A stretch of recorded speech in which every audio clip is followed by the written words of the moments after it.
Maraming salamat, Brother Nerio, sa iyong pagpapakilala. Siya po ay isa sa pinakamasipag naming officer ng Focus Group. Ako po ay pastor dito sa Laguna. Hindi po ako elder ng PBCM. At lalong hindi po ako mayor. Wala po akong lisban.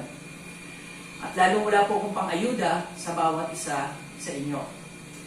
Binabati ko po ang aking mga kapamilya, kaibigan, classmates, at lalo na ang lahat ng PBCM churches na isang napakagandang umaga. Sigurado na kapag almusal po ang marami sa inyo o nag-almusal pa lang dahil nasa bahay lang naman.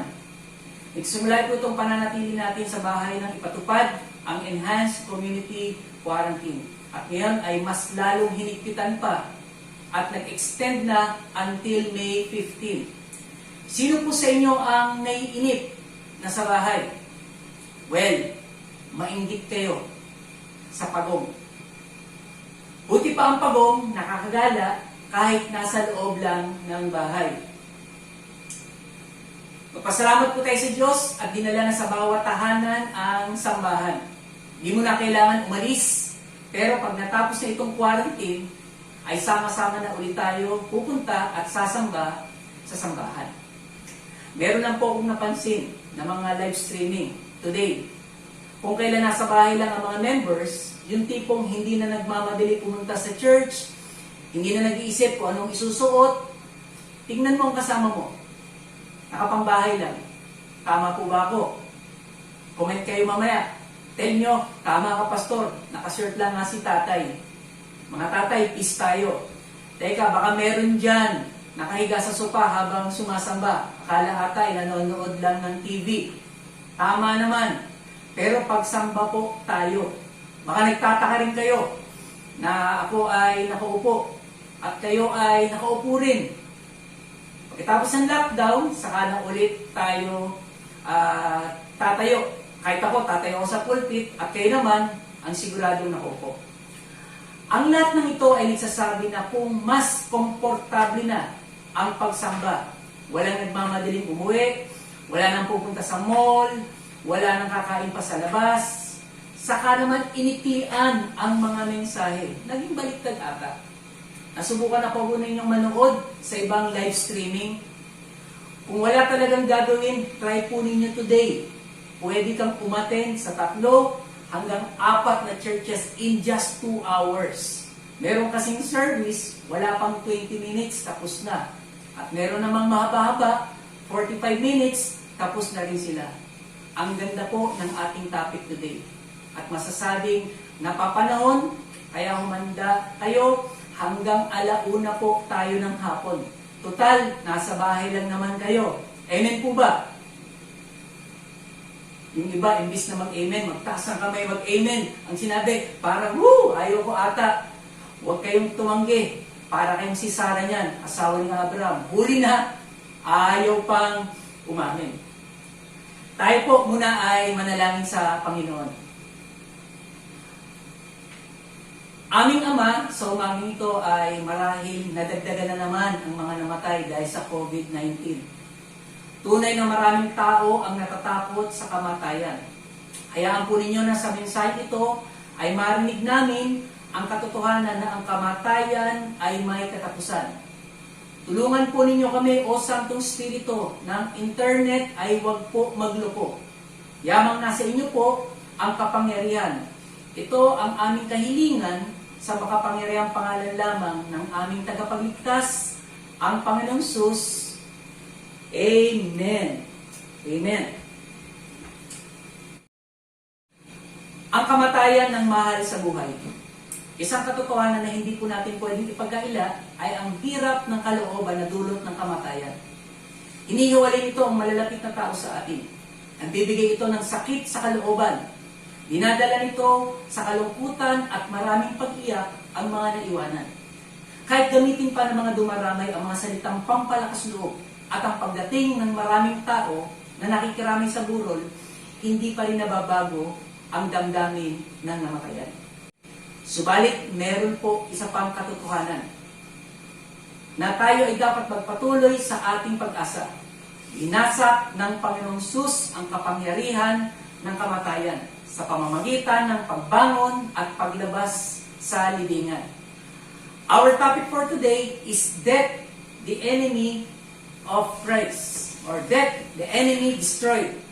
Kamatayan, ang katapusan ng kalaban. Mula sa 1 Korinto chapter 15, verse 20 to 28. Ito po ay ang salita ng Diyos version. Sabayan po ninyo ko sa pagbasa dito. Ngunit ang totoo, muling nabuhay si Kristo bilang katibayan na muling bubuhayin ang mga patay. Dahil sa isang tao na si Adan, dumating ang kamatayan sa lahat ng tao.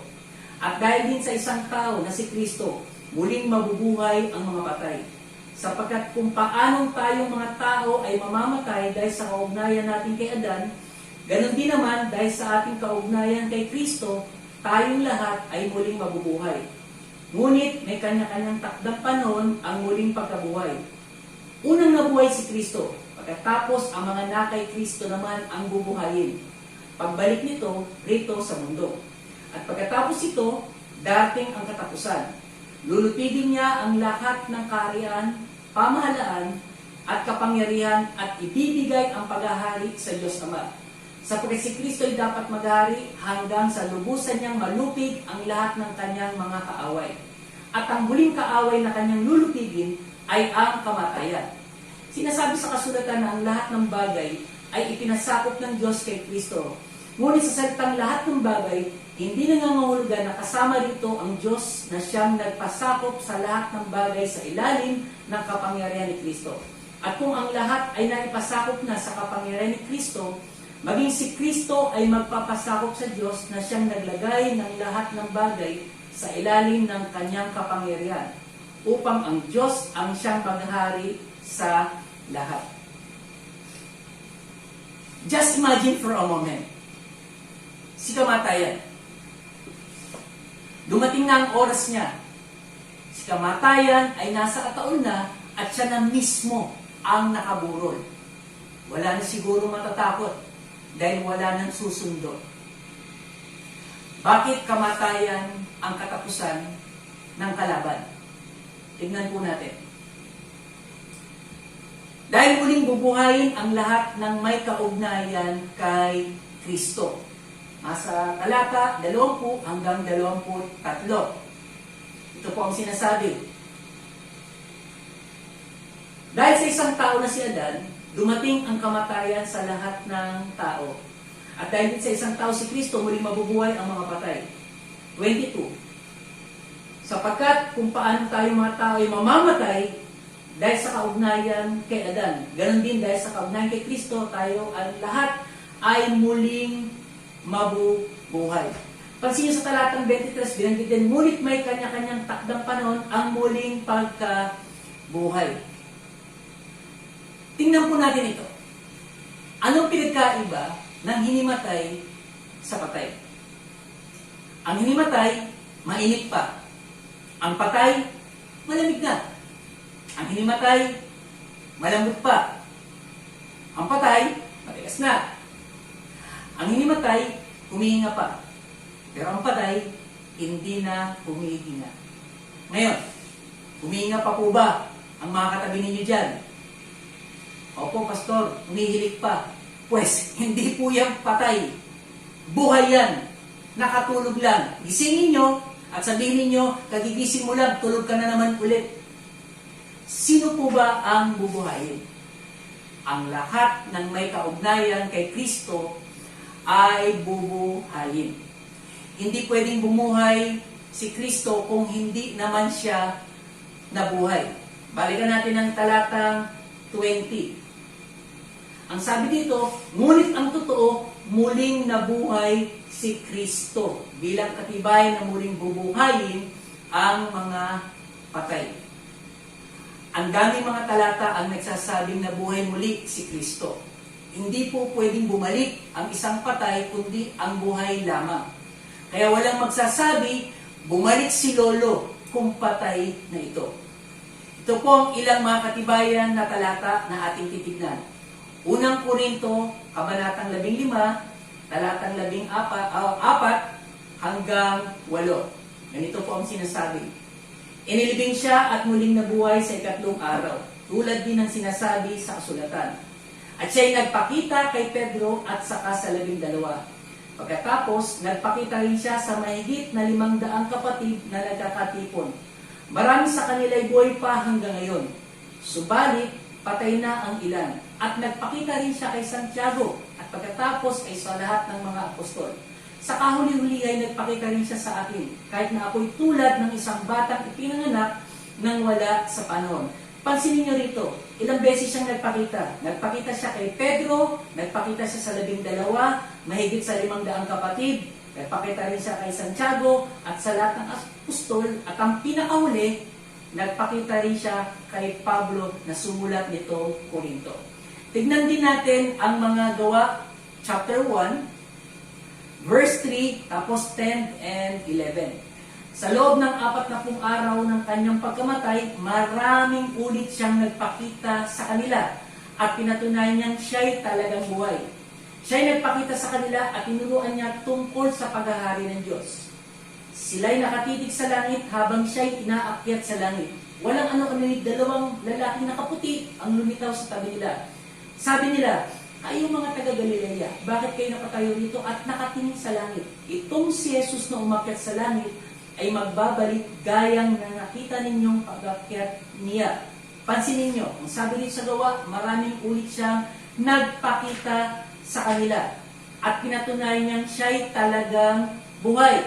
Nagpakita siya sa kanila ng ilang beses at hanggang umakyat ang Panginoon sa langit. At ito ang pangako, magbabalik siya sa atin. Kaya naisip ko tuloy ang isang kaisipang ito. And I quote, "Bakit ka matatakot mamatay kung ikaw naman ay mabubuhay?" Kaya huwag po tayong matakot dahil bubuhay din naman tayo ng Panginoon kahit mamatay. The biggest problem is not dying from a virus. The biggest problem is dying without Jesus Christ. Ngayon, kung ikaw ay may virus pero meron ka rin Jesus, ayos lang. Bubuhayin ka kahit mamatay. Pero, kung ikaw ay walang Jesus at meron ka lang virus, tapos ka. Lagot ka. Lahat ng nagtiwala at may kaugnayan lang kay Jesus ay di dapat matakot sa oras ng kanyang kamatayan. And I quote again, ang kamatayan ay hindi katapusan, kundi isang lagusan sa walang hanggan. Sabi nga sa 1:11-25, basahin ko po, "Sinabi naman ni Jesus, ako ang muling pagkabuhay at ang buhay. Ang nananalig sa akin kahit mamatay ay muling mabubuhay." Pansinin po ninyo, si Jesus ang buhay at siya rin ang muling pagkabuhay. Ang nananalig sa Kanya, ito ang Kanyang pangako, na kahit mamatay ay muling mabubuhay. Napakasarap ng may kaugnayan sa Panginoon. Sinasabi nga sa Roma 8:35 hanggang 37, "Sino ang makapag-iiwalay sa atin mula sa pag-ibig ni Kristo? Maiiwalay kaya tayo sa Kanya ng mga pagsubok, kahirapan, pag-uusig, gutom, kahubaran, panganib, o kamatayan? Hindi. Sa kabila ng lahat ng iyan, may ganap tayong tagumpay dahil sa Kanya na umiibig sa atin. Sapagkat natitiyak kong walang makapag-iwalay sa atin sa Kanyang pag-ibig kahit ang kamatayan o ang buhay, mga anghel o anumang makapangyarihang espiritu sa kasalukuyan o hinaharap, o ano pa mang kapangyarihan sa itaas o sa ibaba, o ano pang bagay sa buong sangsinubog, walang makapag-iwalay sa atin sa pag-ibig ng Diyos na taglay natin kay Kristo na Panginoon natin." Walang makapaghihiwalay sa atin sa pag-ibig ng Diyos na ipinadama sa pamamagitan ni Kristo. We are so secure. Grabe ang assurance na ibinigay dito. Daig pa ang mga insurances dito sa atin. Because Jesus lives, we too will live. Hindi po tayo hihiwalay sa Panginoon. Kung nasaan siya, nandoon din tayo. Kung nasa langit na siya, edi nasa langit din tayo. Kaya alam na po ninyo kung saan tayo tutungo kapag nabuhay ng muli. Pero bago po ako pumunta sa outline number 2 natin, baka meron po sa inyo ang wala pang kaugnayan sa ating Panginoon. Sinabi nga sa talatang 21 at 22, dahil sa isang tao na si Adan, dumating ang kamatayan sa lahat ng tao. At sabi sa 22, sapagkat kung papaanong tayong mga tao ay mamamatay dahil sa kaugnayan natin kay Adan. Kaya po tayo nagkakasala ay dahil kay Adan. Kung sinasabi mo na wala kang kasalanan, hindi ka nga kay Adan galing, baka sa unggoy. Sa Roma 5:12, verse 18 and 19. Ang sabi dito, ang kasalanan ay pumasok sa sanlibutan sa pamamagitan ng isang tao, at ang kamatayan ay pumasok sa pamamagitan ng kasalanan. Dahil dito, lumaganap ang kamatayan sa lahat ng tao, sapagkat ang lahat ay nagkasala. Verse 18, at kung paano ang pagsuway ng isang tao ay nagdulot ng kaparusahan sa lahat, ang matuwid na ginawa rin ng isang tao ay nagdulot ng pagpapawalang sala at buhay sa lahat. Sapagkat naging makasalanan ang marami dahil pagsuway ng isang tao. Marami rin ang mapapawalang sala dahil sa pagsunod ng isang tao. Ang lahat ng may kaugnayan sa unang Adan ay may kaparusahan na kamatayan.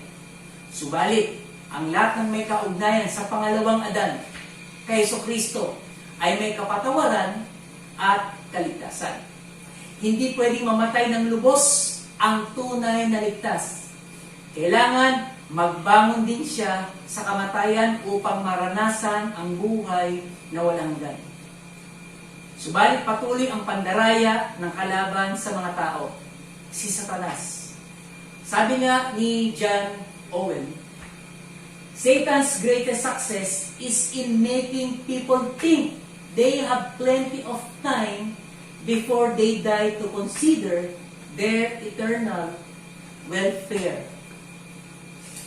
Marami ang naloloko dito ng demonyo. Ito na lang YOLO. You only live once. Kaya mag-enjoy ka na habang nabubuhay. Saka mo na isipin ng iba. Hindi po pang-eternal yung iniisip dito, kundi pang-temporal lang. Kaya tuloy ang daming tao na kahit naka-quarantine, panay labas ng bahay. Ito ang isang paborito kong cartoon character. Sabi ng kanyang nanay, aren't you going to do something to fight the coronavirus? I'm doing it. Mapapansin niyo, nagbabasa siya ng dyaryo at ang sinasabi ng gobyerno, stay home. Dahil makulit ang nanay niya, gusto niyang iligtas ang ibang tao, napilitan siyang lumabas. Ito ang nangyari sa kanya. Tinamaan ng coronavirus. Ayan, naka-oxygen tuloy siya. Yung iba naman, makikita natin, nagiinuman na, nagsasabong pa. Ito yung napabalita, di po ba? Minsan, nagsawa na sa ulam ang isang anak. Ito ang sabi niya, puro sardinas na lang. Ma, ito na habang tulog pa si Papa. Sakto, dahon ng sili at papaya lang ang katapat niyan. We are now in a crisis. Any time of the day, pwede tayong mahawa. Hindi kasi natin nakikita itong virus. Si Pharaoh. The world is like Pharaoh. He fears the plagues, but not God. Takot siya sa virus, pero sa Diyos hindi siya takot. Si Steve Lawson, mayroon din pong sinabi, coronavirus can only cause the first death, which is physical death. But sin produces the second death, which is eternal death. Fear what is far greater. Ang walang Kristo, tiyak talo sa dulo. Lagi po natin tandaan, iba po yung kakilala, sa may kaugnayan. Pwedeng kilala mo si Jesus, pero wala kang kaugnayan sa Kanya. Kasi ang pinag-uusapan po natin dito, muling bubuhayin ang lahat ng may kaugnayan kay Jesucristo. Walang may iwan, lahat ng may kaugnayan kay Jesus ay makakasama sa walang hanggan. Kung gusto mo makipag-ugnayan kay Jesus, ito ang alok ng Diyos sa iyo. Para hindi mo lang siya kilala, kundi magkaroon ka pa ng ugnayan. Una, ibinigay siya ng Diyos para hindi ka mapahamak. Ito ang sinasabi sa Juan 3:16. Hayaan niyo pong basahin ko ito sa Pinoy version. Sobrang mahal ng Diyos ang mga tao sa mundo, kaya ibinigay niya ang kaisa-isa niyang anak para hindi mapahamak ang lahat ng naniniwala sa Kanya, kundi magkaroon sila ng buhay na walang hanggan. Ang sabi dito, sobrang mahal ng Diyos ang mga tao sa mundo. Kaya anong ginawa? Ibinigay niya ang Kanyang kaisa-isang anak.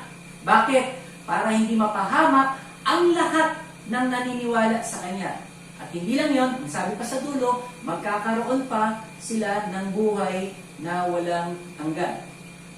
Ang pangalawa, minahal ka niya kahit makasalanan ka pa. Sabi naman yan sa Roma 5, 6, and 8. Pinoy version din po ang aking babasahin. Kasi nung mahina pa tayo, namatay si Christ para sa mga masasama sa panahong pinili ng Diyos. Pero, pinakita ng Diyos kung gaano niya tayo kamahal. Mga makasalanan pa tayo nung namatay si Christ para sa atin. Ang sabi po rito, kahit tayo makasalanan pa, kahit tayo mahina, namatay na ang ating Panginoon para sa atin. Sa totoo, masasama talaga tayo. Pero yan, ganyan tayo kamahal ng ating Panginoon. Pinili niyang mamatay ang kanyang anak para sa atin. Ano ang dapat mong gawin? Pangatlo, dapat mong tanggapin ang ibinigay ng Diyos at ang pagmamahal niya sa pamamagitan ng pananampalataya. Ito yung higit pa sa paniniwala, kundi pagtitiwala mula sa salita ng Diyos. Tignan natin itong Juan, chapter 5, verse 26 hanggang 29. Ang salita ng Diyos. Ang Ama ang may kapangyarihang magbigay buhay, at ang anak ay binigyan niya ng kapangyarihang magbigay buhay. Binigyan din siya ng kapangyarihang humatol sapagkat siya ang anak ng tao.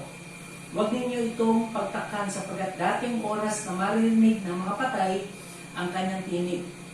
Sila'y muling mabubuhay at lalabas sa kinalilibigan nila.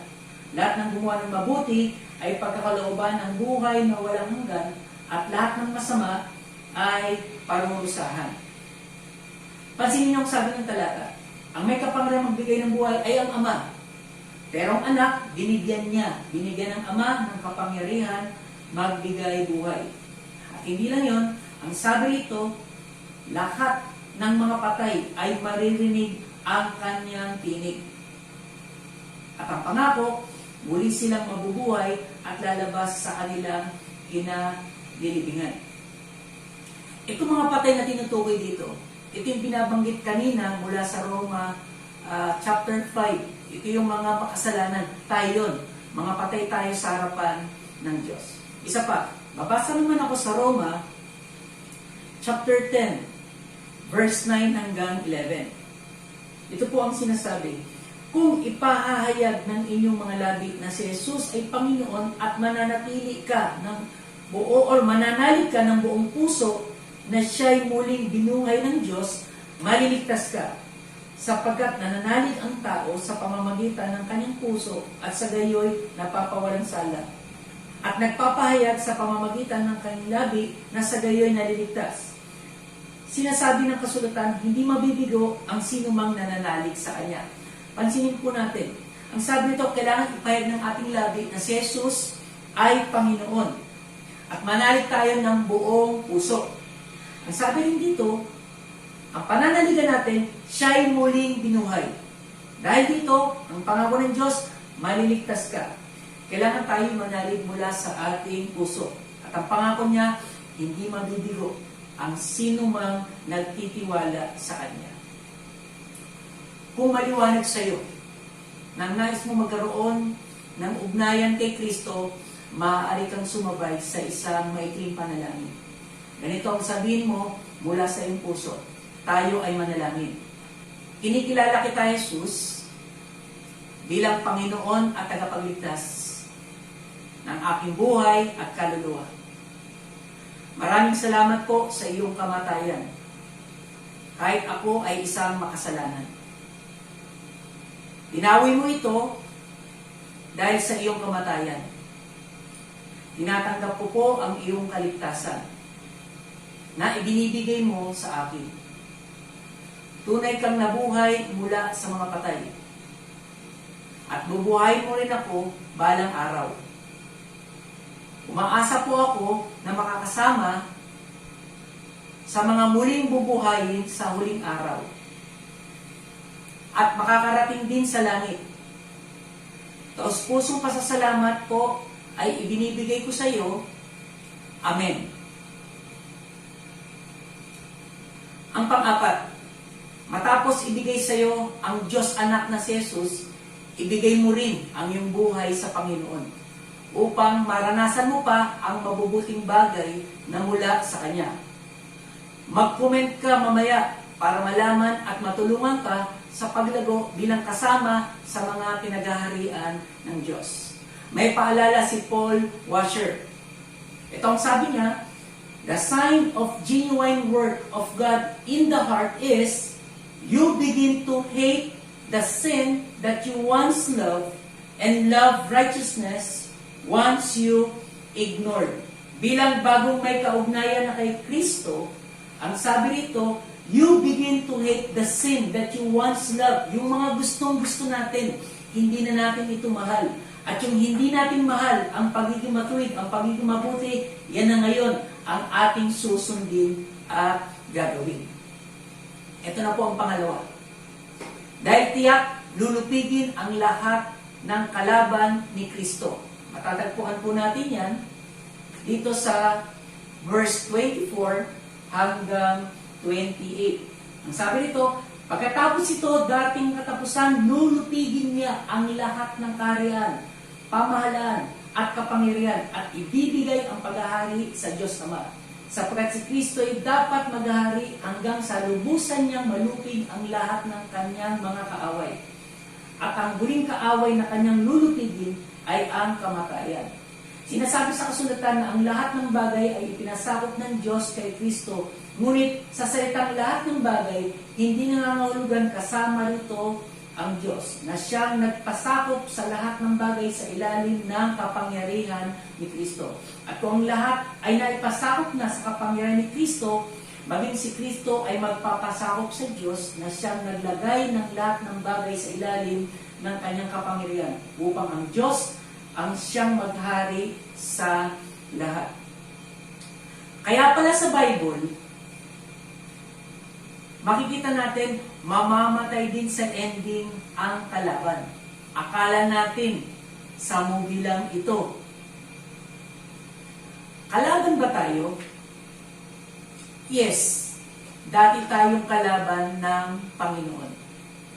Kung inabot natin ang kamatayan, nakalaban natin ng Diyos, at wala tayong ugnayan sa Kanya, impyerno tayo. Pero salamat sa dakilang pag-ibig ng Diyos. Sabi nga rito, the gospel is the only story where the hero dies for the villain. Sa sobrang pag-ibig ng Diyos sa atin, kahit makasalanan pa tayo o kalaban, namatay pa rin ang kanyang anak para sa atin upang tayo ay iligtas. Kaya huwag po kayong matakot, kaibigan na tayo ng Diyos dahil sa ating relasyon kay Kristo. Sino-sino ba ang lahat na lulupigin na kalaban? Tignan uli natin ang talatang 24 and 26. Ang sabi sa 24, lulupigin niya ang lahat ng kaharian, pamahalaan, kapangyarihan. At sabi nito, lubusan, malupig ang lahat ng mga kaaway. At ang huling kaaway na kanyang lulupigin ay ang kamatayan. Sino-sino pong lulupigin? Ang sabi rito, ang kaharian, ang pamahalaan. Ito pong pamahalaan, hindi po ito ang government. Wala tayong ayuda pag nalupig sila habang quarantine. Kapangyarihan at kamatayan. Tignan po natin itong Efeso chapter 2. Sabi dito sa verse 2 and 3, ang salita ng buhay. Ito naman po ang ating version. Nabubuhay kayo noon sa kasalanan at kasama kayo sa agos ng sanlibutan. Ang sinusunod ninyo noon ay si Satanas na prinsipe ng kapangyarihan ng hangin at siyang gumagawa ngayon sa puso ng mga taong ayaw magpasakop sa Panginoon. Lahat tayo'y dating katulad nila na nabubuhay sa masasamang hilig ng laman. Sinusunod natin noon ang bawat maibigan ng ating laman at masasamang isipan. Likas tayong masama at nasa ilalim ng hatol ng galit ng Diyos tulad ng lahat. Pansinin niyo po ang sinasabi dito sa Efeso. Ang sabi, noon nabubuhay tayo sa kasalanan at kasama natin yung agos ng sanlibutan. Wala tayong kamalay-malay, ang sinusunod natin ay si Satanas. Sino siya? Ang prinsipe ng kapangyarihan ng hangin. At si Satanas din ang gumagawa sa puso ng mga taong ayaw magpasakop sa Panginoon. Ang sabi nga sa dulo, sinusunod niyo noon ang bawat maibigan at masamang likas, pati na rin ang masamang hatol ng Diyos, ito rin ang nasa sa atin. Merong kwento itong mga lasinggero. Sa inuman ng alak, kapag hindi mo ininom ang alak, talo si Satan. Kaso, ang sabi rito, binulag tayo ni Satanas o binulag ni Satanas ang mga lasenggo. Sige, laklakin mo. Ito ang kanyang sinasabi. Kapag tinungga mo na ito, talo ka na. Dahil napunta na sa ilalim ang anghel at nasa itaas na ang demonyo. Kaya ang dami pa rin nahuhuling lasenggo kahit naka-quarantine. Dahil wala silang lakas, alipin pa rin sila ng kasalanan. Sa Roma 8, tignan po natin ang Roma 8, verse 38 and 39. Sapagkat natitiyak kung walang makapaghiwalay sa atin sa kanyang pag-ibig, kahit ang kamatayan o ang buhay, ang mga anghel o ang anumang makapangyarihang espiritu sa kasalukuyan o inaharap, o ano pa mang kapangyarihan sa itaas o sa ibaba o ano pang bagay sa buong sangsinukob, walang makapaghihiwalay sa atin sa pag-ibig ng Diyos na taglay natin kay Kristo na Panginoon natin. Ito po ay ang salita ng buhay. Napansin ko nito, sinasabi sa talata, walang makapaghihiwalay sa atin sa kanyang pag-ibig. Kahit ang kamatayan. Ang sabi pa, anumang kapangyarihang espiritu kahit sa kasalukuyan kung meron mang darating sa hinaharap. Ano pa? Ang mga kapangyarihan, nasaan? Nasa itaas o nasa ibaba? At ano pa? Ano pang mga bagay sa buong sangsinukob? Ang sabi, walang makapaghihiwalay sa atin sa pag-ibig ng Diyos. Yung hiwalayan ay ayaw ng Diyos. Kahit sa mag-asawa, God hates divorce. Pero gusto ng kamatayan, ihiwalay ang tao sa Diyos. At napakaraming paraan ang ginagamit. Tignan po natin itong itong unang Korinto. Unang Korinto, advance tayo, verse 54 to 57. Kapag ang nabubulok ay napalitan na ng di nabubulok, at ang kamatayan ay napalitan na ng walang kamatayan, matutulad na ang sinasabi, or matutupad na ang sinasabi ng kasulatan. Nalupig na ang kamatayan, lubos na ang tagumpay. Nasaan o kamatayan ang iyong tagumpay? Nasaan o kamatayan ang iyong kamandag? Ang kamandag ng kamatayan ay ang kasalanan, at ang kapangyarihan ng kasalanan ay nagmumula sa kautusan. Magpasalamat tayo sa Diyos na nagbibigay sa atin ng tagumpay sa pamamagitan ng ating Panginoong Kristo. Pansinin niyo po itong mga sinasabi nito. Kapag ang nabubulok ay napalitan na ng hindi nabubulok, at ang may kamatayan ay napalitan na ng walang kamatayan, natupad na ang sinasabi ng kasulatan na ang kamatayan ay talo na, sapagat ang kamandag ng kamatayan ay ang kasalanan, at ang kapangyarihan ng kasalanan ay nagmula sa uksan. Sabi nga rito, magpasalamat tayo sa Diyos na nagbigay sa atin ng tagumpay sa pamamagitan ng ating Panginoong Hesus Kristo. Si Kristo ang nagtagumpay para sa atin. Yung kanyang ginawa ang nagbigay sa atin ng katagumpayan. Ang totoong kalaban lamang ang parurusahan. Sabi nga ni John Owen, the death of death in the death of Christ. Ito yung first masterpiece na ginawa ni John Owen. Written from 7 years of studying and reflection by one of the greatest minds in the theological history. Originally published 1647. Sabi nga, the death of death in the death of Christ. Ang kamatayan ng kamatayan sa kamatayan ng tagapagligtas. Bakit kamatayan ang katapusan ng kalaban? Dalawang sinasabi. Una, dahil muling bubuhayin ang lahat ng may kaugnayan kay Kristo. Pangalawa, dahil tiyak lulupigin ang lahat ng kalaban ni Kristo. Alam po ba ninyo kung bakit ko ibinukod itong unang Korinto chapter 15 verse 58? Malimit po kasi natin itong i-quote at lalo na sa paglilingkod. Hayaan po ninyong ibahagi ko ito sa inyo. Basahin po natin itong verse 58.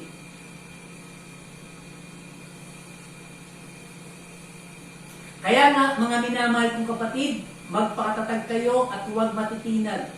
Maging masipag kayo palagi sa paglilingkod sa Panginoon, dahil alam ninyong hindi masasayang ang inyong pagpapagal para sa Kanya. Pansin niyo ang talata. Anong sabi rito? Magpakatatag kayo, huwag kayong matitinag, magpakasipag kayo palagi sa paglilingkod sa Panginoon, dahil alam ninyong hindi masasayang ang inyong pagpapagal para sa Kanya. Mula nang kumalat itong COVID-19, ang daming mga frontliners ang namatay. Para sa bayan, mga kinilalang bayani, tinaranan sila sa ginawang kabayanihan para sa bayan. Sa mga nagtapat sa paglilingkod hanggang kamatayan, hindi po nasayang ang kanilang mga ginawang pagpapagal. Ang mga naunang propeta, apostol, manggagawa, kagaya ni Kuya Robert, si Billy Graham, at marami pang iba, di po nasayang ang kanilang pagpapagal na ginawa para sa Diyos, sapagkat muli silang bubuhayin para tanggapin ang parangal na inihanda sa kanila ng Panginoon. Sabi ni Steve Lawson, hell is full of sincere people, religious people, never born again, and heaven is full of immoral people who repented and believed in Christ. Nais ko lang balikan itong talata sa verse 58. Ang sabi nito, magpakatatag tayo, huwag tayo matitinag. Maging masipag kayo palagi sa paglilingkod sa Panginoon. Sapagkat alam ninyo, itong alam natin, hindi tayo magtatapos sa kamatayan. Tayo ay muling mabubuhay at ito ang sinasabi ng talata. Hindi masasayang ang ating pagpapagal sa Kanya sapagkat tayo ay muli niyang bubuhayin. Totoo, maraming tao sa langit. Sila yung mga taong makasalanan, pero iniligtas. At ang impyerno, marami diyang taong mababait. Pero dahil hindi nila kinilala si Kristo, yung kanilang kasalanan ang nagtulak pa rin, nagdala sa kanila sa impyerno. Totoo mga kapatid, nagkakamali pa rin tayo. Pero ang pangako ng Diyos ay muling bubuhayin tayo upang makamit natin ang gantimpala. Sabi nga sa Mateo chapter 25, verse 23, "Well done, good and faithful servant. Enter into the joy of your master." Welcome home, my good and faithful servant. Come and enter to my rest. Ano ba itong rest na sinasabi dito? Hindi po ito yung nakalagay sa lapida na rest in peace, sapagkat hindi po ito para sa lahat ng tao, kundi para sa mga may kaugnayan lamang kay Kristo Jesus. Sila yung mga bubuhayin muli at mararanasan ang walang hanggang kapahingahan o eternal peace. Sana po, hindi lang natin ito nalalaman, kundi atin din naman nararamdaman. Kaya ang tugon ay magpakasipag tayo, magpakatatag tayo, at huwag na huwag tayong matitinag. Because Christ empty tomb, we can be full of hope. Kaya empty tomb po, kung mapapansin ninyo, ang naisip namin ng aking anak na gawing poster sa ating topic. Ito lang ang blanco na panalo. Wala nang iba. At bilang hamon po para sa inyo, minsan dumating sa atin ang kabalisahan, ang bagyo ng buhay, at dinadaig nito ang kapayapaan na nasa atin. Tila ba ang pag-asa minsan ay nawawala na? Huwag naman natin kalimutan na ang Panginoon ay laging nandyan. Hayaan niyo po ipakita ko sa inyo ang isang maikling video ng isang pag-asa. He gives us hope when hope is gone. He gives us strength when we can't go on. He gives us shelter in the storms of life. When there's no peace on earth, there is peace in Christ. Walang ibang kapayapaan gaya ng kay Kristo. Siya lamang ang pwedeng magbigay nito. Hindi ito katulad ng ibinibigay ng mundo. Ang mga dapat lagyan ng rest in peace sa lapida ay ang merong tunay na kaugnayan kay Kristo. Sapagkat isang araw, muli niyang bubuhayin sila. Kapag ang mahal natin sa buhay ay pumanaw na, kung maliwanag sa atin ang tunay nating kalagayan, malakas ang loob natin sabihin, sige, magpahinga ka na, at pagdilat ng iyong mga mata, si Jesus na ang iyong makikita. Sapagkat meron tayong pag-asa na isang araw, makikita din natin sila. Kung para sa inyo ay mahalaga itong inyong narinig, maaari pa rin itong panoorin ulit. Yan ang kagandahan ng mayroong replay. Pero mag-invite po kayo ng ibang kamag-anak at kaibigan o kilala at kayo ang mag-host sa watch party. Huwag po natin solohin ang kaligtasang ibinibigay ng Diyos sa lahat. Tayo po ay manalangin. Aming Amang mapagmahal, maraming salamat po at sinugo ninyo ang Panginoong Hesus upang magbigay sa amin ng pag-asa na hindi lang kami dito sa mundo na buhay, kundi mabubuhay pa rin kami sa walang hanggan. Doon makakapiling ka namin at makikita ng mukhaan. Tulungan mo lamang kami, O Santong Espiritu, kapag dumarating sa amin ang takot. Ipaalala po ninyo ang pangako na ang kamatayan ay hindi makapaghihiwalay sa amin sa pag-ibig ng Diyos na ipinadama sa pamamagitan ni Kristo. Ikaw lamang ang aming pag-asa, Panginoon, at sa iyo namin ipinagkakatiwala ang aming buhay ngayon hanggang sa kami ay muli ninyong buhayin. Ito po ang aming panalangin na mayroong kapayapaan dahil kay Kristo na aming Panginoon na nagbangon sa libingan. Amen. Magpasalamat kayo. Hindi tayo inabot ng alauna. Makapagpapananghalian pa rin kayo ng maaga. 4 pages ito, pero hindi tayo inabot ng 3 oras.